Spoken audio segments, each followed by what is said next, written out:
꼭 그와 같은 건 아니지만 제가 군대 가서 훈련을 받을 때는 교회 가서 예배를 못 드렸던 것 같아요. 6주니까 한 달, 보름 정도 오래된 얘기죠. 그래서 자대 배치를 받고 났는데 자대 배치를 받고 그 대위님, 군목이죠. 알고 보니까 군목인데 대위님이 오셔서 예배 지원자들을 모이게 하라고 주본사관한테 얘기를 해서 집회자 모여 뭐 그래가지고 연명장에 모일 때 저도 완전 새카만 쫄병인데 못 모르고 예배를 참여한다고 모였습니다. 나는 당연히 예배를 드리러 가는 일인 줄 알았는데 갔다 왔더니 이게 보통 심각한 문제가 아니었어요.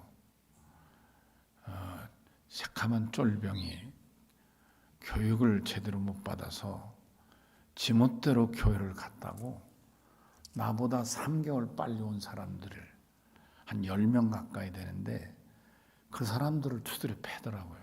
나는 패지 않고.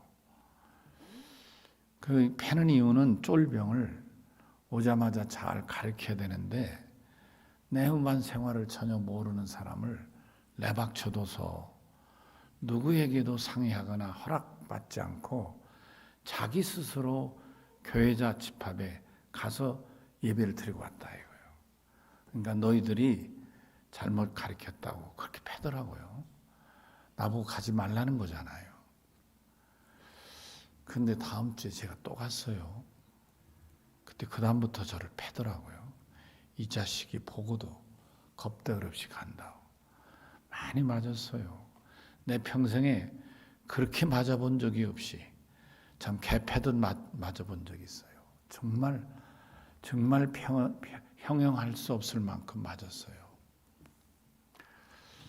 그런데 왜 그렇죠? 맞으면서도 저는 주일날 교회 가서 예배 드리는 것이 너무 행복했어요.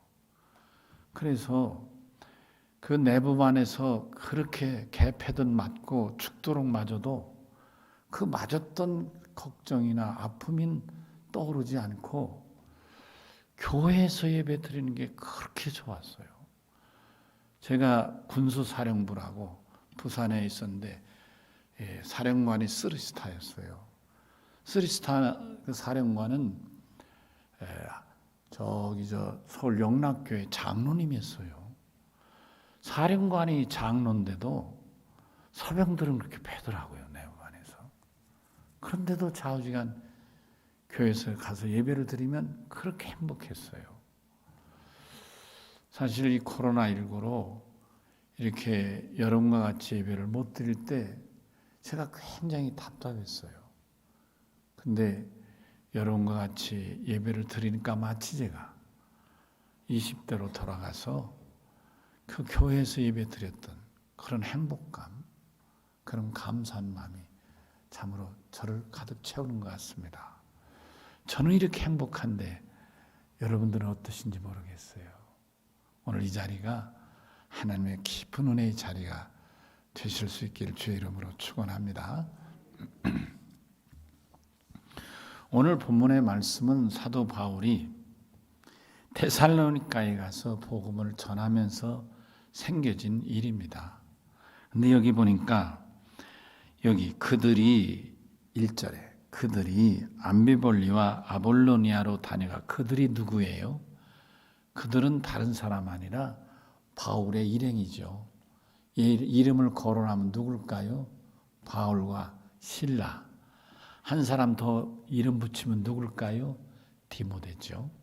이렇게 전도단 일행이 있었어요. 여러분 아시죠? 디모데는 2차 전도 여행 가서 불러낸 사람이니까요. 근데 이 사람들이 이제 빌립보에서 나와가지고 그래서 여기 암비볼리와 아볼로니아라는 것은 그 당시에 있었던 중심 도시예요. 특별히 이 아볼로니아라는 곳은 여러분이 아시겠지만 알렉산더 대왕이란 말 들어보셨죠? 알렉산더 대왕 아시죠? 여러분? 알렉산더 대왕, 알렉산더 아주 대단한 사람이죠. 그 알렉산더 대왕의 아버지가 이름이 필립 왕입니다. 필립 왕.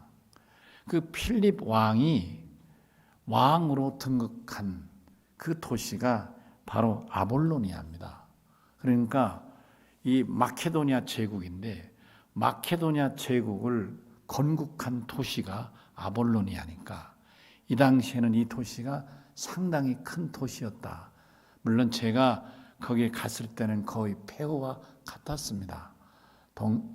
조그마한 동네 같을 정도로 폐허가 됐고 이제 고고학자들이 그 도시를 이렇게 발굴해하고 이제 이런 걸 보았습니다. 그리고 그 알렉산더가 20살에 여러분 아시죠? 17살에 임금이 되고 20살에 이제 대왕이 되는 어마한 전투에 혁혁한 공을 세운 그 기념으로 사자상을 세운 그런 것도 제가 보게 됐는데, 자, 그러니까 이 암비볼리아와 아볼로니아는 오래전 도시였다. 근데 바울이 복음을 전하러 갈 때만 해도 이 도시는 상당한 도시였다는 걸 알 수 있는 겁니다. 왜냐하면 바울은 도시만을 찾아갔기 때문에. 여러분, 바울은 여기 2절에 관례대로란 표현이 있습니다만은, 관례대로 바울은 도시만 찾아갔습니다. 그러니까 물론 빌립보에서 데살로니가 큰 도시예요. 데살로니가는 우리나라로 말하면 부산이죠, 부산. 지금은 부산 인구가 많이 줄었답니다. 그래서 인천보다도 부산이 인구가 적을 수도 있다 걱정을 해요. 그래서 인천엔 드디어 서울 다음에 인천이다 이런다고 하죠. 부산 인구가 줄고 있어요. 그러나 우리나라로 보면 제2도시, 항구도시 그러면 부산이라고 알고 있지 않습니까? 그러니까 이 데살로니가는 바로 제2의 아테네가 도시 서울에 해당된다면 데살로니가는 부산, 우리나라로 말하면 부산에 해당하는 제2 항구 도시였어요. 근데 빌립보에서 데살로니가를 가는 길목에 이 암비볼리와 아볼로니아라는 도시가 있었다 그런 말입니다. 근데 거기를 지나가고 거기서도 복음을 전했겠지만 거기는 특별한 일이 없었고 이때만 해도 그렇게 대도시는 아니었던 것 같죠. 그래서 지나갔어요. 지나갔는데 드디어 그들이 목표하는 데살로니가에 이르렀다 그런 말씀. 꽤 먼 거리예요. 여기 지금 빌립보에서 그리스 여러분 지도를 보면 저 말랭이 빌립보에서 내려오다가 아볼로니아 혹은 암비볼리아 지나서 2m로 이제 중간쯤에 데살로니가 가는 곳이 있어요. 근데 여기에 갔더니 이 아볼로니아나 암비볼리아와 다르게 여기에는 뭐가 있다고요? 유대인의 회당이 있다는 거예요. 유대인의 회당. 유대인들의 회당은 우리로 말하면 교회와 같은 것이에요. 우리 그리스도인들은 교회를 세우지 않습니까? 그렇죠? 그래서 우리나라도 교회가 참 많은 나라예요. 물론 여러 교파들이 애를 썼지만 그러나 시골 동네까지 교회가 세워지게 된 공로한 그런 교단은 물론 감리교도 있고 장로교도 있지만 사실은 나운몽 목사님이라고 하신 분이 그분이 용문산 기도원 운동을 하신 분인데 그분이 바로 일동일 교회 정책을 세워서 동네마다 교회가 없는 데는 그 수도생이나 수도사들을 파송해서 거기서 먹고 자고 자주한 밥 안 주거든 물을 먹고 해도 교회를 세우라 해서 전국에 돌아다니면서 그분들이 교회를 세웠어요. 물론 그 교회는 교파 없이 교회를 세우다 보니까 한계가 있어서 그 목사님의 성향에 따라서 어떤 그 교회는 결국 이제 장로교로도 들어가고 감리교로 들어가고 물론 지금 제가 총회 실행위원일 때 이 그 나운몽 장로님 돌아가시고 그 아들이 애양숙에 이제 이사장으로 있으면서 그 그 용산 기도원을 잘 건사하기 어려우니까 부득이 우리 감리교단의 재단체 아예 헌납해서 감리교 재단에 들어온 또 다른 재단이 됐습니다만은 하여튼 우리나라에도 이렇게 교회들이 세워져 있는 큰 축복 받은 거죠. 여러분 그렇게 믿으십시다. 예, 동네 가도 시골에 가도 교회 없는 데가 없잖아요. 얼마나 감사한지 모르겠어요.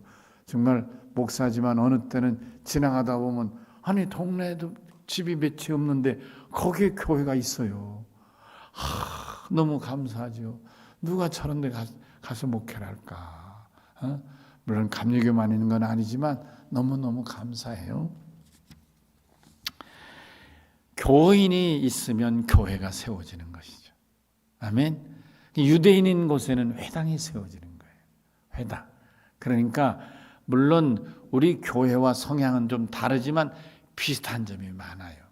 유대인의 회당은 우리 교회하고 다른 점이 있다면 중심이, 목표가, 그 회당을 건립하는 목표가, 우리는 교회를 세우는 목표가 하나님께 예배를 드리는 데 있어요. 그리고 우리 후학들에게 성경을 가르치죠. 교회 학교를 세우는 데 목적이 있는 것이죠. 그러나 우선 교회를 세우는 건 하나님께 예배에 있어요. 그런데 바로 이스라엘 사람에게 회당은, 이 회당을 세우는 목적이 뭐냐면 유대인의 교육에 있어요. 여기 좀 다른 거예요. 물론 우리 교회와 비슷한 점이 많지만은 근본 목표가 우리 교회는 예배에 있다면 이스라엘 유대인들의 회당은 교육에 있다. 전통적으로 내려오는 유대인의 교육. 여러분 아시죠? 유대인의 교육에 있다. 그러니까 다시 말하면 이 교육을 통해서 저들은 굉장히 끈끈해지는 거죠. 유대인들이 끈끈해요. 근데 사실 우리 한국인도 끈끈해요. 우린 잘 모르잖아요. 그리고 우리는 여러분 알다시피 우리나라는 정치가 발달해서 그런지 항상 하루도 뉴스가 조용할 날이 없네요. 이 여와 야가 나뉘어서 싸움질을 하는데 그게 부정적으로 보면 시끄러운데 좋게 보면 민주주의가 많이 발달하는 거예요. 사실은 그러니까 꼭 나쁜 것만은 아닌 것 같습니다. 자, 우리는 이 정치가 참 발달한 것 같아요. 그런데 이 유대인들은 이 교육, 자녀 교육이 발달했어요. 그래서 이 자녀 교육으로 끈끈한 거예요. 여러분 아시다시피 제가 미국에서 공부 좀 했잖아요. 박사 공부한 과정에 이제 한국에서 온 나이든 목사가 오랄 로버츠 유니버시티에서 정식 박사한다. 이런 얘기들이 소문이 나면서 그러면서 이 도시 저 도시에서 저한테 설교 주일날, 왜냐하면 그 한인 교회는 교회 사이즈가 작아서 담임 목사를 못 모시는 교회들이 꽤 많았어요. 그래서 이제 모셔다가 주일 예배를 드리고, 목사를 모실 만큼의 경제력은 없지만 그러나 모시면 한번 주일날 예배 드릴 때 얼마씩 사례를 할 수 있는 정도는 되니까. 그래서 제가 이제 안 가다가 늘 마음의 갈등이죠. 나는 우리 교회에서 공부한다고 미국까지 왔는데 예배를 내가 인도하면 되나, 이런 생각에 이제 유학 가서 한 6개월 동안에는 아무 교회도 안 가고, 또 교회도 한국 교회를 가다가 그것도 마음에 걸려서 아예 미국 교회를 아주 모르게 아예 미국 교회를 애들하고 같이 그리고 다녔어요. 크라이스트 메시지 처치라는 곳을 아예 다녔어요. 그리고 제가 한국인 목사 혹은 한국인 박사과정의 학생이라는 걸 안 알리고 싶어서, 그런데도 털사라는 곳은 동네가 작아서 다 알게 됐어요. 그래서 이제 이렇게 저를 초빙하면 어쩔 수 없이 갈 때가 있었어요. 가면 또 공짜는 아니니까 차비를 주니까. 그것도 사실 나에게는 이 어려운 유학생 생활에는 일정 부분 도움이 됐어요, 사실은. 그래서 이래저래 가서 이렇게 보면 한국 사람들도 참 대단하다, 어떤 긍지를 많이 느꼈어요. 첫째 뭐냐, 이제 예배를 마치면 식사를 하잖아요. 그러면 그거는 전형적인 한국인 거예요. 물론 한국 사람들이 모여 예배하는 교회예요. 물론 거기에 한국인 아내를 따라서 오는 백인 남편도 흑인 남편도 있지만, 그러나 예배를 드릴 때도 물론 한국말로 예배하고 다 합니다만은 예배를 하고 식사할 때 보면 이건 전형적인 한국 잔치집인 거예요. 여러분 뭐가 있어요? 쌀밥, 콩이나 팥이 들어간 쌀밥이 나와요. 두 번째로 뭐가 있어요? 불고기가 있어요. 세 번째 뭐가 있어요? 김치가 있어요. 배추김치, 무김치, 알타리김치 이런 김치들이 있어요.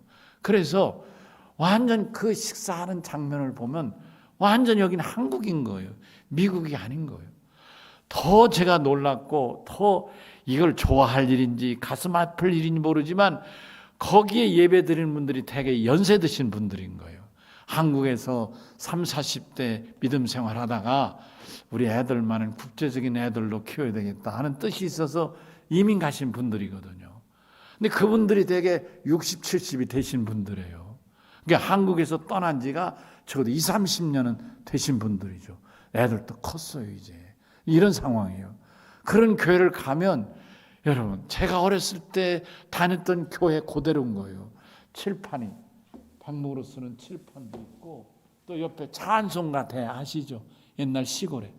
그래서 뭐 내 주를 가까이 그렇게 큰 그 창호지 같은 데 있잖아요. 큰 문풍지 같은데 그걸 이렇게 묶어 가지고 그래서 260장 내 주를 가까이 크게 써가지고 곡은 웃고 가사만 내 주를 그거를 탁 찾아가.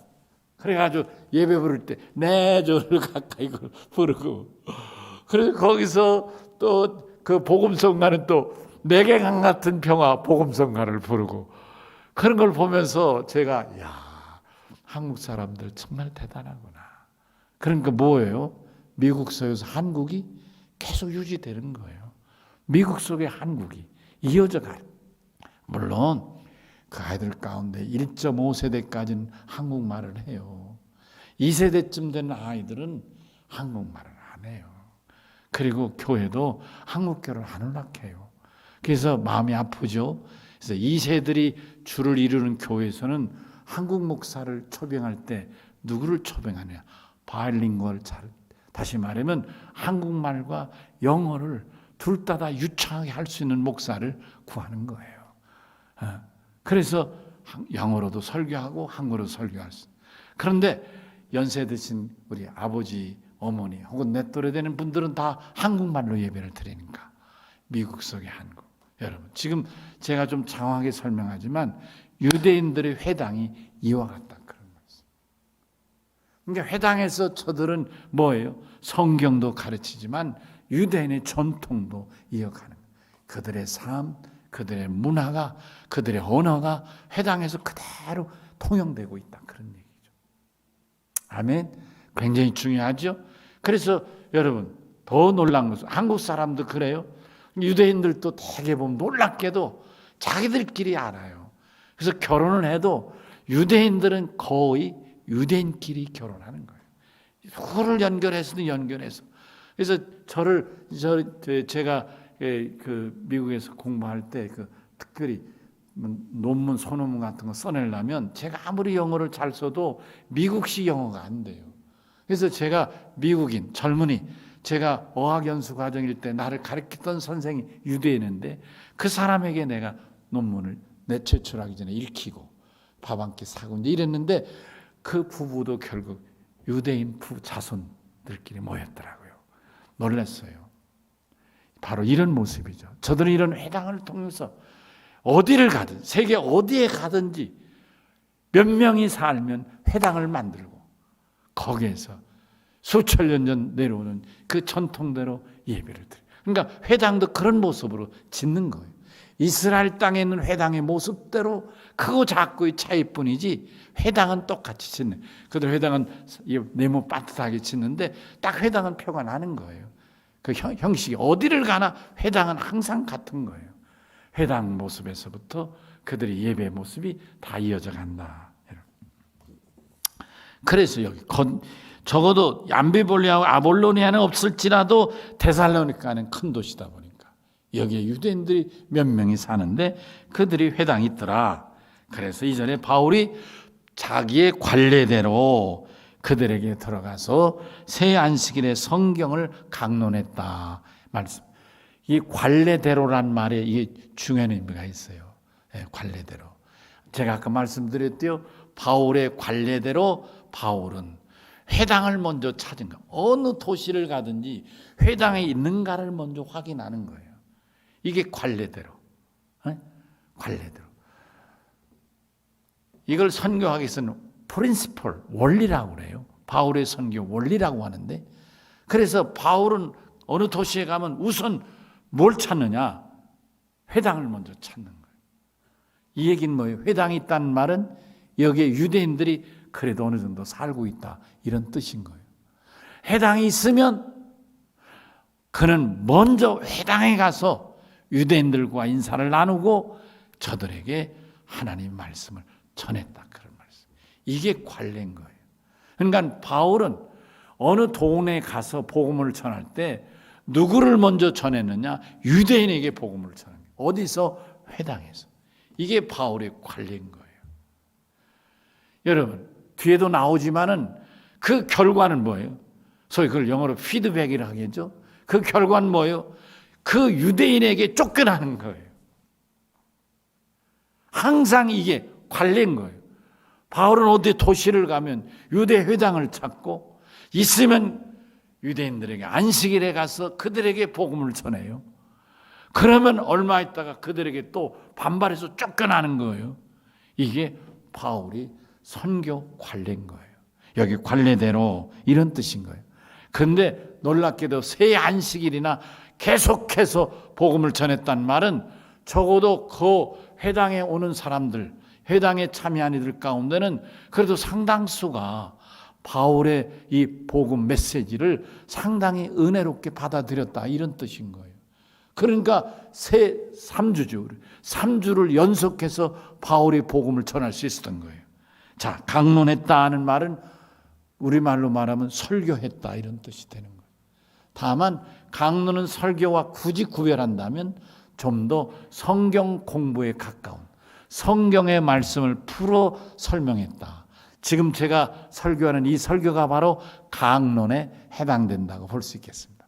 성경을 읽고 이 성경이 무슨 뜻인가를 풀어 설명하는 것을 강론이라 한다.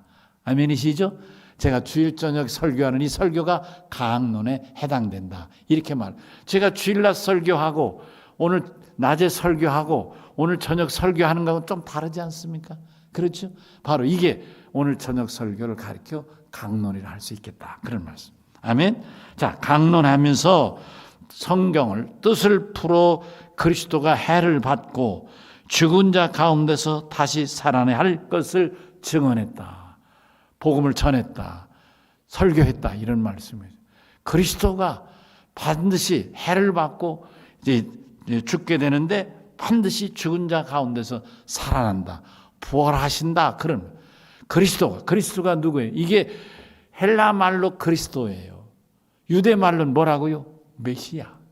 아멘이시죠? 구약에 약속된 메시아.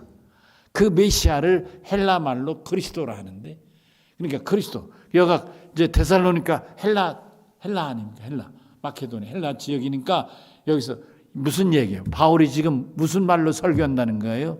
회당에서 헬라 말로 설교를 한다, 그런 말인 거예요.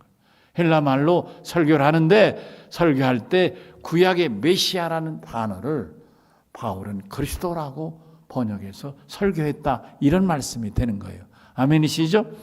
그래서 뜻을 풀어 그리스도가 해를 받고 죽은 자 가운데서 다시 살아날 것을 증언하고, 그 그리스도가 이렇게 죽었다가 살아나야 된다 얘기를 하면서 바로 그가 누구냐? 내가 이제까지 여러분의 예수, 그가 바로 그리스도다, 그가 바로 메시아다.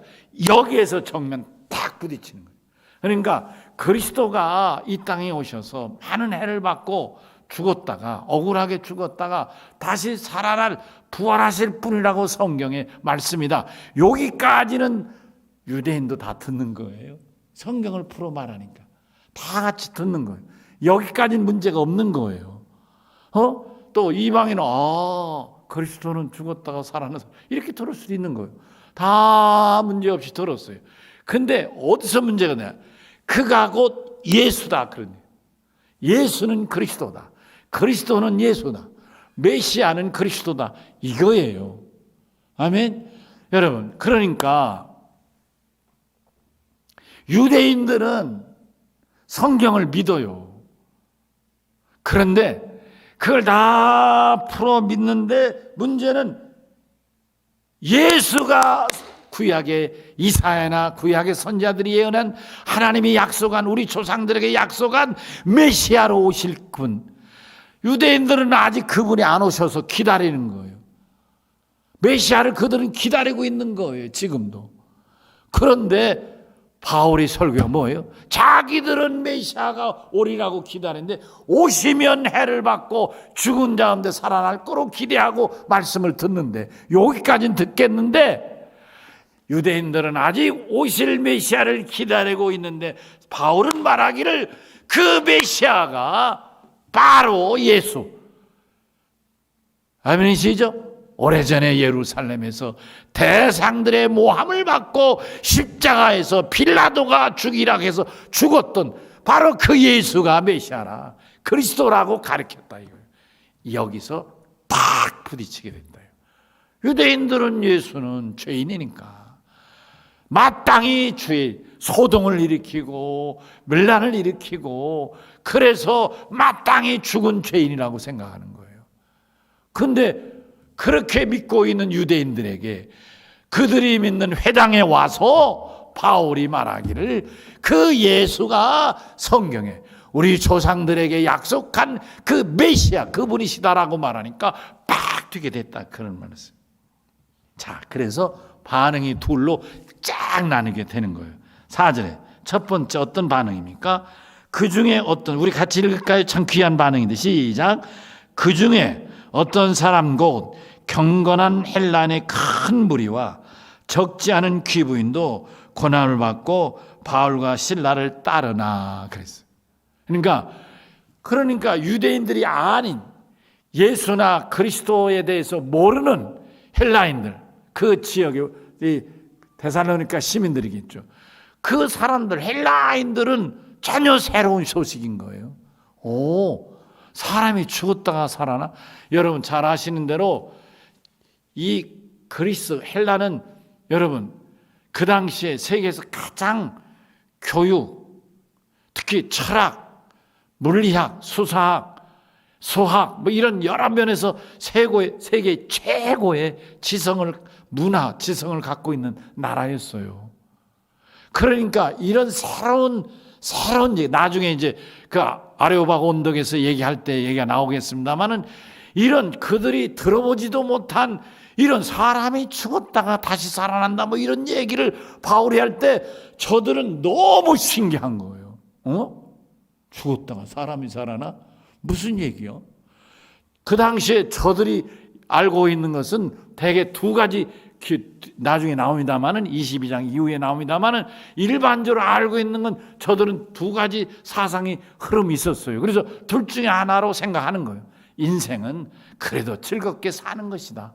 내가 하고 싶은 대로 즐겁게 사는 것이 인생 아니냐. 삶은 얼마나 사냐. 우리도 그런 노래 있잖아요. 노세 젊어서 노세, 그런 노래 있듯이 인생은 즐기며 사는 거다.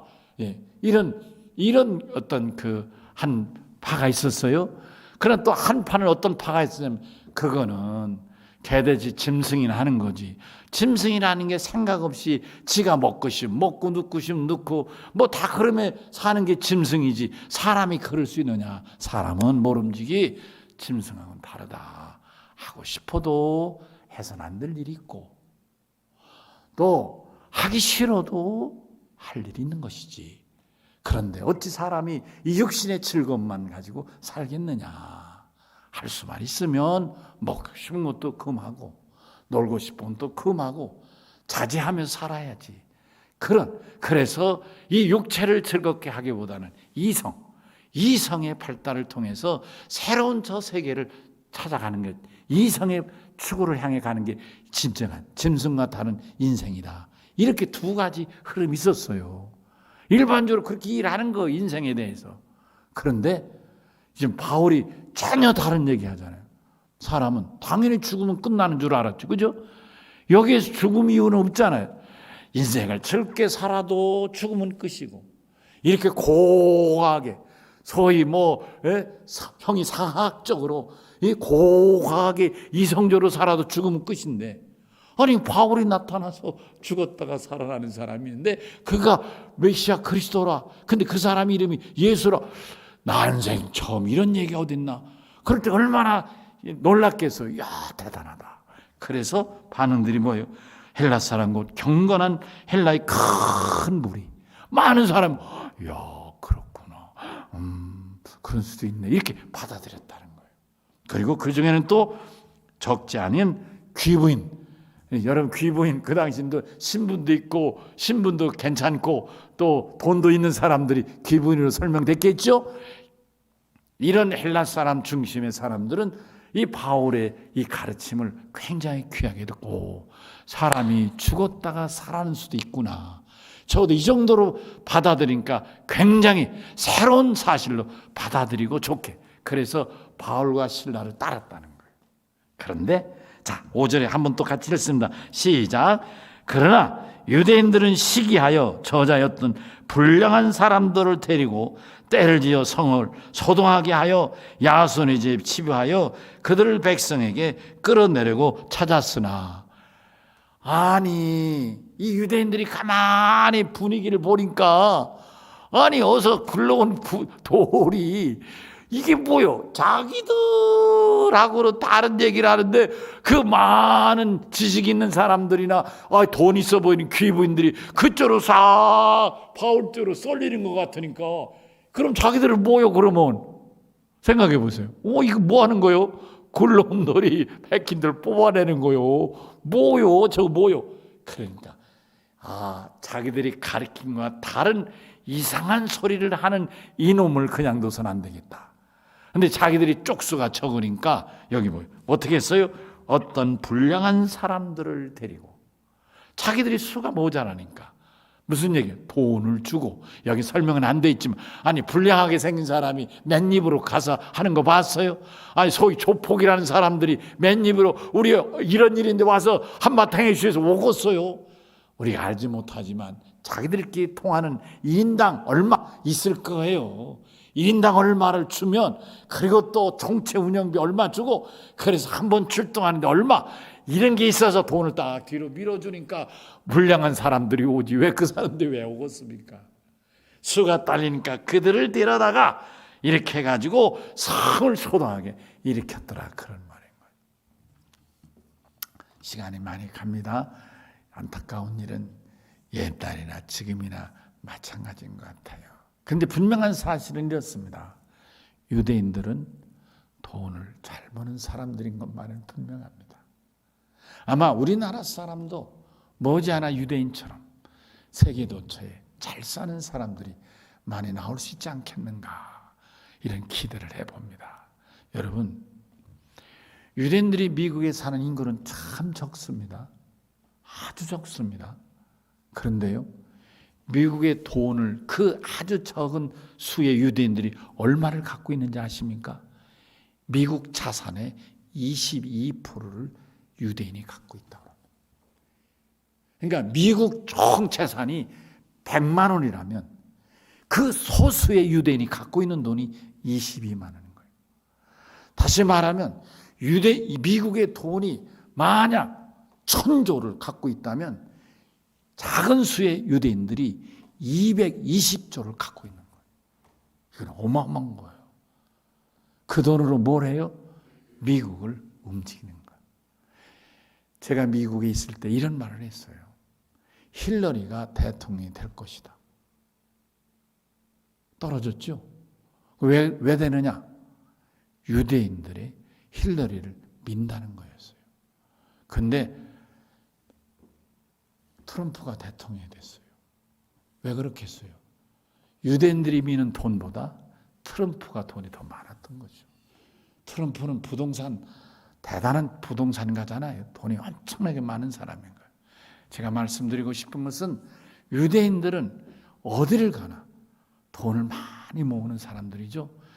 여러분, 세계 보석, 세계 다이아몬드 있잖아요.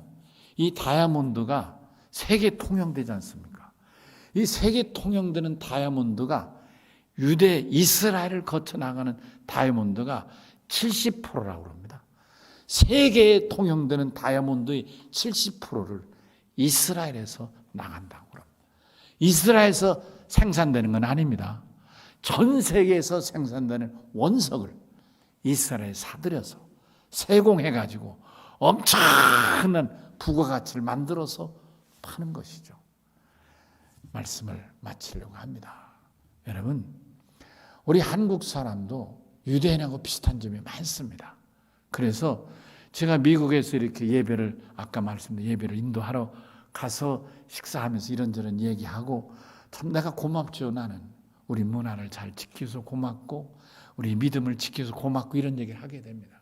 밥 먹으면서 얘기를 하지 않겠습니까? 그럼 그분들이 이런 얘기를 합니다. 목사님, 미국 사람들은 우리를 제2의 유대인이라고 말합니다. 이렇게 얘기를 하는 거예요. 무슨 얘기예요? 한국인도 결집력이 강하다, 그런 얘기.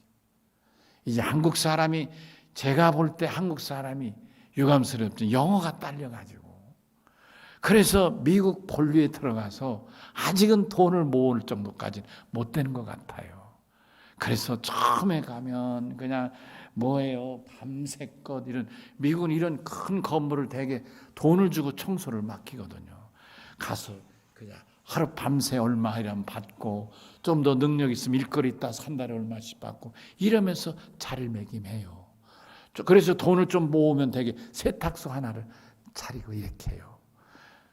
아직은 미안한 얘기지만 한국인들은 미국의 변두리에 사는 사람들이에요. 제가 물론 거기에 들어가서 미국 본부에 들어가서 정부의 요원도 되고, 여러분 아시잖아요. 하원 의원, 뭐 대전 출신 누가 김 누구 하원 의원, 연방 하원 의원 된 사람들이 여기 대전 고등학교 출신인데 김창준인가 누가 있었잖아요. 특별한 케이스예요. 그런 사람. 아직은 변방이지만 저는 그런 기대를 합니다. 머지않아. 반가운 소식은 그 뉴욕에